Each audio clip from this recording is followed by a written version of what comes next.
Sa yaman ng ating kultura, sadyang marami nang nakaukit na nakagawian ng mga Pinoy. Yan ang kwentong kalye ni JM Encinas. JM?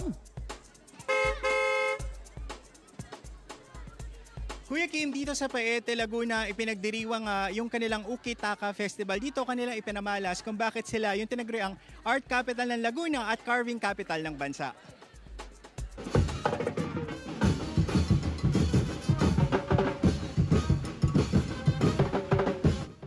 Sa pag-uukit at pagtataka, nakilala ang bayan ng Paete sa Laguna.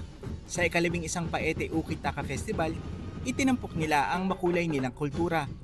Sa kahabaan ng Quesada Street, nagtipon ng mga Paeteño para masaksihan ang tricycle float na idinisenyo ng kanilang mga local artists.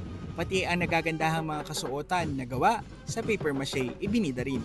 Siyempre, dahil kilala ang Paete sa pag-uukit, hindi lang sila nagpakitang gilas sa paglililok ng kahoy. Dahil pati sa sabon, yelo, gulay at prutas, wala silang pinalampas.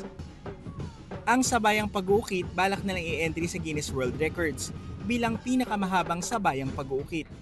Bata man o matanda, patuloy na niyayakap ang kanilang pagiging malikain at dedikasyon sa sining.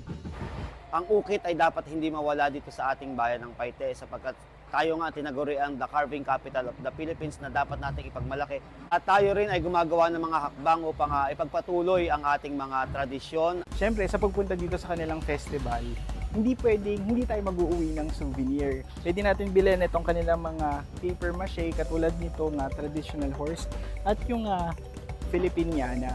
Pero syempre, dahil bare months ngayon, pwede ka na rin dito bumili ng mga Christmas decor kagaya nitong paper mache ni Santa Claus.